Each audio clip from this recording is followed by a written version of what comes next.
It's morning time. Good morning, everybody. Batjack JW here. Thanks for tuning in to Collectors Radio. Hopefully, everybody's got their coffee. Maybe you might be tuning in late or early in the morning. So, it's getting cold around here. Definitely. I love it. I love the cold weather. It's definitely getting cold around here. Everybody says we're in for a cold winter. That's very, I think that could be true. So, it'd be very interesting and very fun. And then, of course, the blistering heat will kick in for the summer. He'll be back to being, held hostage by air conditioning. So, but not where my friend is, not where he lives, as our old buddy Mr. Holster used to say, way up north near the Canadian border.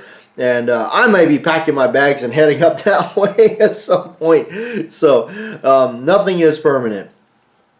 In fact, speaking of this week's Collectors Radio, we're going to talk about stuff I usually take out to the range and and kind of a little bit about that, my choices and how I feel about different things on ammunition, and mostly I hand load everything. So also, I did sell something and was able to do that in order to get something else. So anyway. Things bite the dust, and that's the way they go, because unfortunately I'm not made out of money, and there's new stuff that I want, and you gotta make those decisions, right? So we're gonna go ahead and read the comments, no particular order. If your comment was not read, there's a couple of reasons. Obviously, for some reason it got pulled or set the algorithm or whatever YouTube decides to do, and it didn't end up on the main feed, so I apologize for that. Or you didn't comment before this video was made. So, all right, Gunner T-Dog Batjack, brother, you keep busting out so many nice ones. My bucket list keeps getting bigger. Good friendships are worth more than the money or the guns. Keep bringing those great vids. Words of wisdom right there. They are. Good friendship is very important. I always say, you know what my friendship is? Like a cylinder in a revolver. May not be very many of them, but they sure are powerful. Alright, Scottish American. You do a great job with the grips. Folks won't be disappointed. Thank you. I appreciate that. Slimfire 54. Good Collectors Radio talk, JW. Awesome grips on the 45 long Colt, and you're right about the high prices of guns today. In 1989, I purchased a new Smith & Wesson Model 19 in 6-inch barrel for $299.99 plus tax. I had the gun in layaway and had to make payments for some time. Thanks for the video, Slim.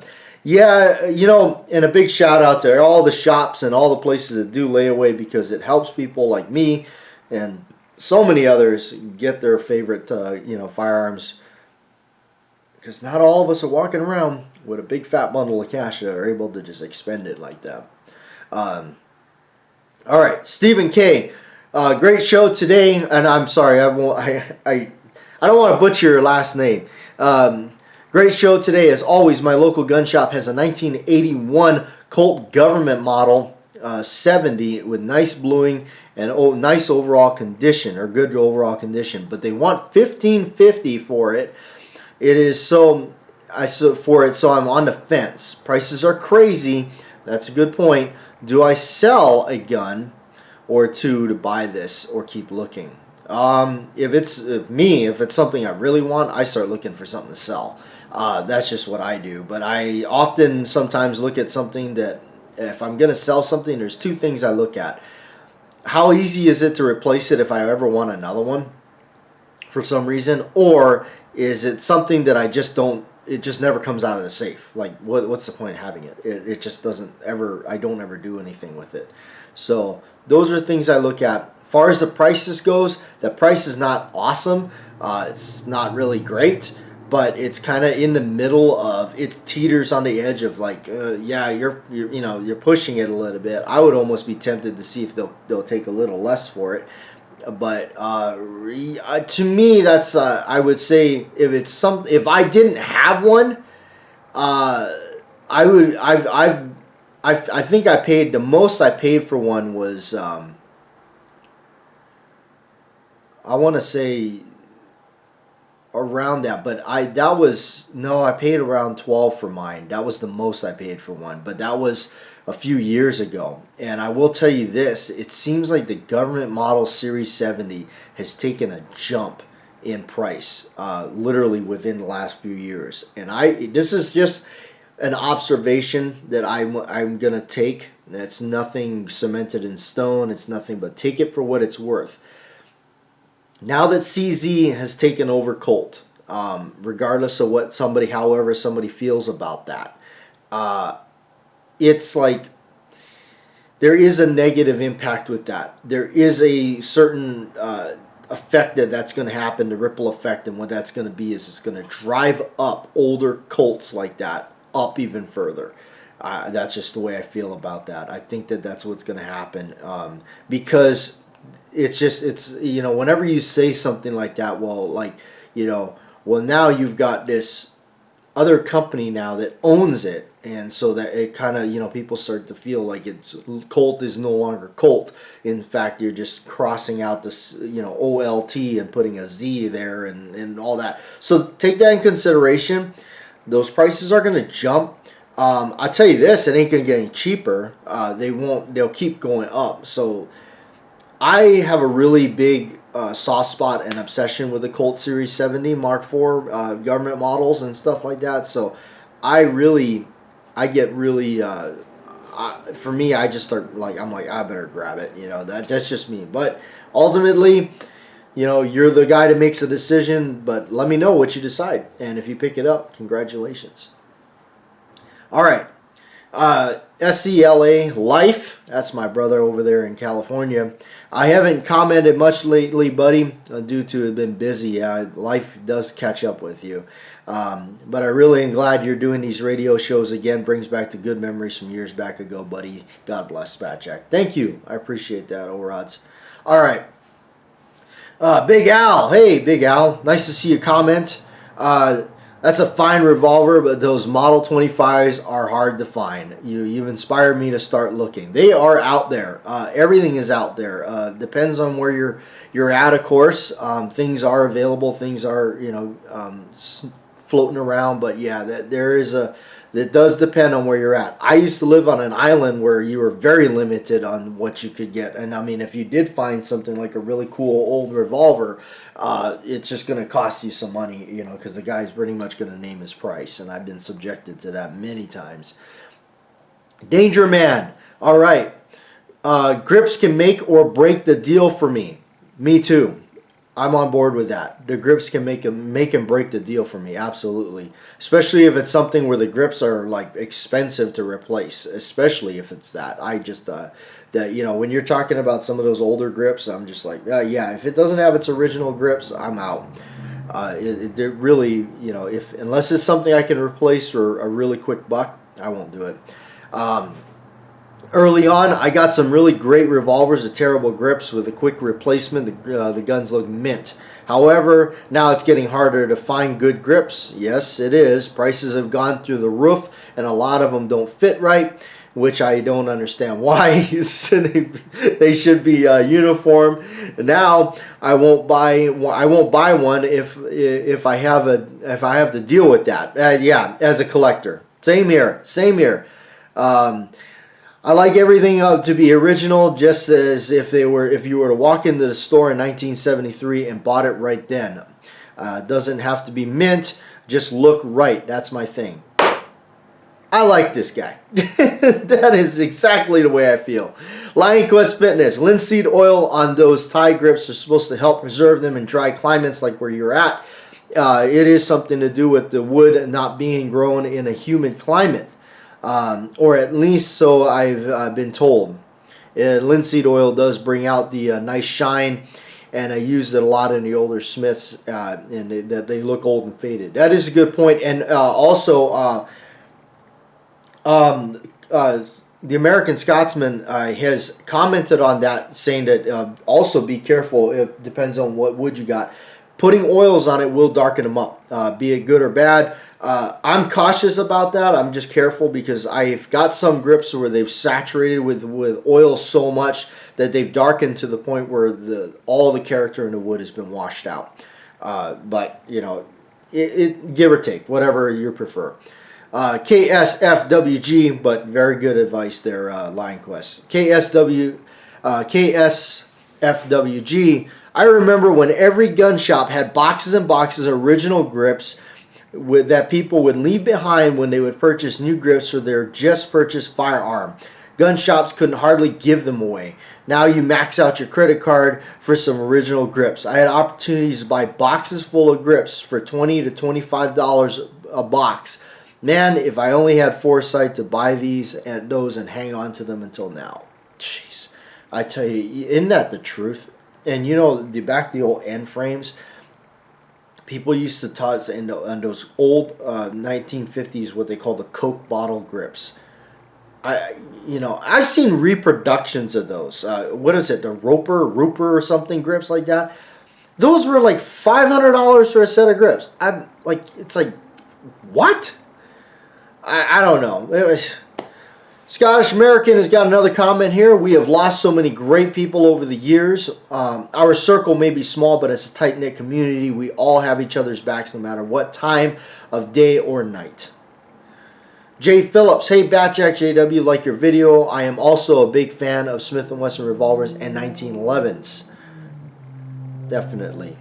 Joe P. Morning, Joe. There's a new movie coming out, Joe. It's got Nicolas Cage in it. It's called The Old Way. I'm kind of curious. I want to see it. I'm more of a fan of these westerns that are coming out that are not necessarily period correct or accurate in any way. They're just fun. All right, Joe P. Anytime I see a corncob firearm, it reminds me how much I still want a high standard shotgun. Yes, I know what you're talking about. You're talking about when Steve McQueen walks in there and goes, I need a shotgun, 12 gauge pump. He goes, how about this one? He goes, yeah, that's fine. Wrap it up. Pack it up, $double bucks. What are you going to do, knock a wall down? All right. Hey, Batjack JW. This is from John McJunkin. I do apologize if I didn't say that right, John. All right. Why didn't a lot of famous gunslingers and cowboys back in the late 1870s and 1880s and 1890s use more military pistols and rifles of their time rather than civilian type guns? I think only gunslingers like that was famous for using military grade pistols was like Pat Garrett. My guess would be this, and it's just a guess. I have no idea. I'm not a student of history or anything like that, but my guess would be that a lot of the military type stuff was just not available to the public. It's kind of like if you think about like with the Wild Bunch. They said, oh, how'd you get those? Those are reserved for the military or something like that. So it could be that. I'm not, Pat Garrett being a man of law and who he was and connections and stuff like that, that's probably why he had them. Or the affordability, but I think it would have to do with more like those were reserved for the military. And maybe not just available to anybody. That would be my guess. But good question. Hops and lead. I'll drop 1,000 on a gun and not bat an eye, but ammo costs what makes me choose my calibers. I have a few revolvers, but they're all in 22 LR, and if I get a man caliber revolver, I'd still be only something like a 9mm.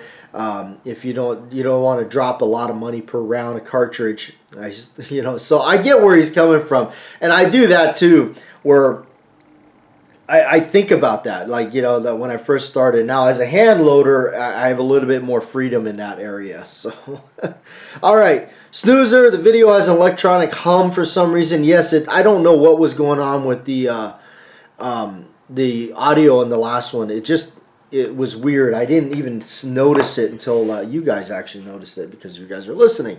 So, I honestly did not notice it myself. I will try to make sure we clean that up or figure out why. So, all right. Okay, let's jump into it. We got my range stuff and why I choose this stuff in the range. Okay. I I have actually kind of like when it comes to my range stuff, I don't like. Now I do when it comes to my collector stuff, and this is the collector's radio. I do not like stuff anymore that is just I want to be able to take it out and mess with it. And if I want to take it to the range and shoot it, I'm gonna take it to the range and shoot it. Everything else that I used to have, where it was just like, you know, if it was something like if you fired a shot out of it, the value would just, you'd lose all value. I mean, like, so the value, so I'm kind of moving away from that a little bit. I kind of want stuff that I want to be able to shoot it. Now, there's some that, you know, there's other people that say, well, buy duplicates, buy another one, and then choose the one that's in best condition and save that one aside and all that. You know, that's another option to go through for sure, you know, but this is stuff that I take. If somebody says, hey, Batjack, well, let's go to the range or pack up a bag, let's go. This is usually, not all of them. I don't bring all these usually to the range. I don't like cleaning my guns. I do not like that. So this is stuff that I'll usually, this is the usual suspects that will go, at least one or two. Okay, so starting off with my favorites, 1911s. Honestly, this is it. And now this list is usually compiled of stuff that I've had for a while because I'm very known for just letting stuff go. I'll just sell off something, and so this stuff, either most of these I've had for a long time, or there's one in there that's a new acquisition, and I don't see it going anywhere. All right, so the Springfield Armory Ronin. This is it. The Ronin Commander variant with the lightweight frame, 9mm. This is one of my favorite 1911s. Absolutely, this has become one of my favorites. You got a good price on these. They're and I mean, I'm not saying that the price tag is cheap. I'm not saying that but you know, also with inflation and what's going on, and as the comment said, these things are just going up, and I hate to see where we're going to be landing at. So right around the $700 to $800 range for these things, when they originally came out. Unfortunately, I don't see as many of them on the market anymore. The Ronin, the Springfield Armory Ronins in 9mm, but I don't see them on the market anymore as much. They're kind of hard to find. But this one being the lightweight frame, and the 9mm in the Commander variant, really makes an awesome package. And it's Springfield Armory. And Springfield Armory is just, what a great, you know, they make really good 1911s. Why I like them the most is they have such a wide variety that you can choose from. You can go all the way to their really high-end stuff to kind of their more entry-level stuff, like, you know, kind of like this, you know, where still the quality is outstanding. All right. I know, we got to have a 45 in there. This is my Colt government model, the new one that they got out, or they had out, that they introduced, that I ended up picking up for the right price, which is just under $800 where it's supposed to be. Not cheap, but also it's not like, you know, $2,000 or something like that, or $2,500 or something. So this is my go-to 45 auto if I'm gonna shoot, you know, 45. It's the plain Jane pretty much configuration. You got all the you know, low profile stuff, and you know, pretty much just a standard government model that I like, and that's usually what I'll take out, is something like that. And because, you know, they're still manufactured, they're still out there, they're still being made. You know, they're pretty, you know, if something were to happen to it, I could, you know, if I really need to, I can replace it. I can pretty much source one out. So, all right. We'll go to the dark side real quick here before we break into the really cool stuff. As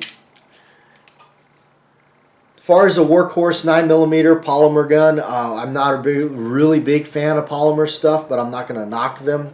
But I do like the Glocks, the Glock pistol. Now this one here, what I like about it, it's an older one. It's an older Gen 2. It's a 17 Gen 2. I traded in my Model 34 for this and got this one instead. So the Model 34 is long gone. I used to have a Glock 30, which is long gone. But so The Glocks have always had a revolving door with me very quickly. I used to acquire them, get rid of them, acquire them, get rid of them. Now these are the first time that I actually own some, and you guys saw the retrograde Lipsies one. That's another one that I actually finally got some that I don't see myself getting rid of. And this Glock 17 Gen 2, it being probably an old police trade-in or stuff, very worn finish and everything, but they still work. I like them because they're just an old school aspect of them, and they're kind of retro in their own way. So I like those, and they work, and they just continue to truck along, and I'm a big fan of them. All right, now we're gonna go to revolvers. I like my single action. This is my Cimarron. This is the Uberti made Cimarron or Taylor's and Company or all those people. They pretty much all get them from the same place. It's either going to be a Cimarron or a Pieta. The difference is Pieta tends to mark up their guns pretty kind of like, wow, or at least they used to. Uberti is a little bit more subtle with the markings and everything. At least on this one is actually not bad at all. Uberti and Ubertis are finished really well. I guess some would argue that the Ubertis are better made or better finished, fit and finish. I don't know. But I like this thing a lot. It's in 3840 again. This has kind of been my new favorite as far as the single actions and John Wayne stuff goes. You guys know I'm a big fan of the Duke. Hence I outfitted it with the aged yellow ivory stocks on there. But as it turns out, I guess John Wayne loved the 3840 himself. I used to love the 45 Colt, still do, but the 3840s kind of made that replacement for me. All right, and the newest to the family is the Model 28 Smith & Wesson. Big old end frame, 357 Magnum, but mostly I shoot 38 specials, and it's the Highway Patrol. I like this. I love the fact that it's really cool because it says Highway Patrol on the barrel, and it's got the different type of grip. It's the 4-inch barrel configuration, so it's nice. I used to have one in 6. I had a 6-inch barreled one. I sold it, and because I just honestly when they start resembling the Dirty Harry gun, I kind of feel like I already have a Model 29, and that's another one that from time to time I'll bring out, but not a lot. But I wanted one that if I'm gonna shoot double action revolver, I wanted a big, strong gun that can handle it. So this big old end frame 357, the cylinder, it's got a lot of meat between each chamber. If you haven't ever looked at the forcing cone on one of these, like a Model 27 or the 28, it's just really thick. There's a lot of metal there, a lot of so it's definitely built to hold up. It definitely is. Now I don't shoot hot rod rounds out of it or anything like that. I shoot moderate 38s. If I really want to, I can up the powder charge just a hair and make it a little bit more on the warmer side. But I usually just kind of shoot real moderate loads out of them. I don't hot rod my stuff because there's no reason for it. I know other hand loaders are cranking up they're cranking up their 45 ACP to where it's going high 900 to 1,000 feet per second. I mean, okay, I don't do it. I don't see the point in it when you're just going out and shooting paper. I've always been more of a target shooter, and I like that lower recoil. I don't like to hot rod my stuff. I mean, I always look into books. Get a real book, get a real manual. This is a Lyman 3rd edition, pistol revolver if you're hand loading, and it'll tell you. You go through here and you look, and if you look at, like, for instance, the 45 caliber automatic. I mean, when you're seeing this maximum, velocity, on this stuff, that's where you're seeing the 900, but even less of the 900 to 1,000 feet per second. Most of these are hanging around just over the 850, in some cases just a tad over 800. But your moderate loads are right around this, anywhere from the higher 6s, meaning that they're right under 7 to the 800 feet per second, and that's with a 200 grain alloy semi-wad cutter. And that's usually what what I shoot and stuff like that. So there's really no reason to hot rod stuff and keep it low. Also, a reason for doing that, if you happen to goof and your powder thrower maybe goofed and put a little bit too much powder in there, if it's just a little bit over, you're gonna be fine. You'll be fine and not have the where you're playing right there at the brink of the edge and you overcharge it. Guess what? So just be careful. But anyway, these are the things that I bring out, and that's what the Model 28 is the newest acquisition. We ended up selling the Colt Combat Elite 1911, the two-tone gun with the stainless flats and the black on the top. I ended up getting rid of that, mainly because I never took it out. I owned it, and it was like a gun that when I originally found out about them, I thought I really wanted it, and I had it, and I had it for all the time, and I never did anything with it. I literally had not shot it a whole lot. In fact, my really close and good buddy, his son shot it more than I did. In fact, we were out at the range one day, and I let his son shoot it, and his son shot it more than I ever did. And so I just said, I don't know. There was just no reason for me to have it. Plus, I wanted a revolver, a nice range revolver, and I got that out of it. So, and then also got my pump action 22. If you haven't seen that on the last show, it was a gallery gun. So I got good money for it, being it was a Colt. So I was able to buy a couple other things that I'm actually going to use and take to the range. So anyway, there it is, my range stuff. And that's what I've been, that's kind of where I'm at with my range stuff. I don't like taking out stuff that is like, every time I shoot it, it's devaluing it or whatever. First, some of the honorable mentions, like my Smith & Wesson Model 29, I will take that out from time to time. The reason what stops me a lot of times is honestly the fact of cleaning it. I don't like, so... I know I got to clean it after, but, it's a collectible, yes. But is it something I can take out and shoot and enjoy and no problem? Yeah, absolutely. And so that's why it kind of sticks around in the collection. Even an older 1911 that I like, even some of my older ones from the war era, I will still shoot those. Yes, I will still bring them out and shoot them. This is still a collector's radio. I'm still a collector, so I still will own them, even though maybe I'm not shooting them often or they spend more time, boxed up. But there is a cool factor of owning it.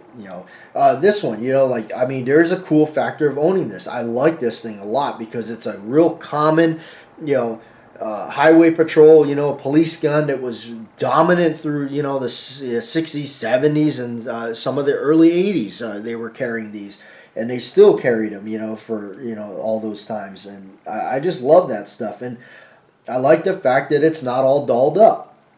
If it was all high polished and like beautiful like the 27, I already knew what was going to happen. I would, get it all looking pretty, and not that this isn't pretty, and then I would just end up going, I can't, and that's what happens to me. If something looks too darn pretty, I end up not taking it out.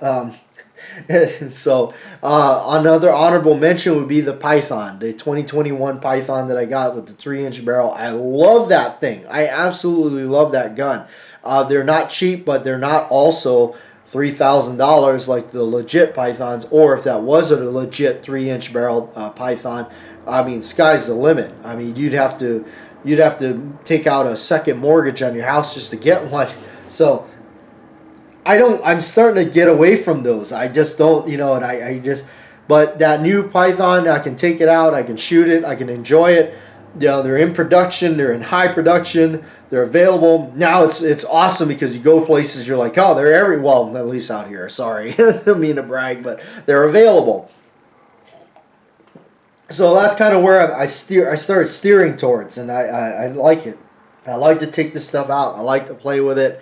That's just where I'm at. So before I get out of here, I'm going to show you a wild card, another one. And I think most of us that shoot have all shot one.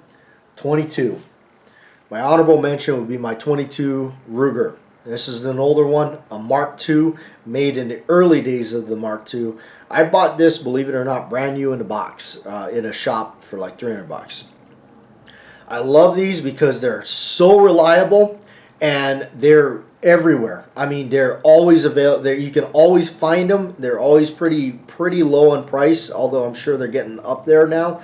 But they're available. They're out there. This was a very widely mass-produced gun. I love the fact that there's so many that were made. Why I like the 2 over the 1, I love the 1. I'm going to probably, if I ever find a 1 that's a pretty decent price, I'm probably going to buy it for nostalgia. But what I like about the 2 over the 1 is the 2 has got some features that the 1 doesn't have. It has a bolt hold open. So it has that bolt hold open on the last shot. I believe the Mark 1 does not. It also has the bolt release right here on the side, so you can drop the bolt. And so those are the kind of features that I like. The magazines are a little bit more available. They are the Mark 1 has the shoe on the bottom that doesn't seem to be as easy to find, and usually you got to kind of go out of your way to get them. So there's that. That's the wild card for you. Thanks for hanging out. I'm Batjack JW. Go ahead and enjoy the rest of your Saturday.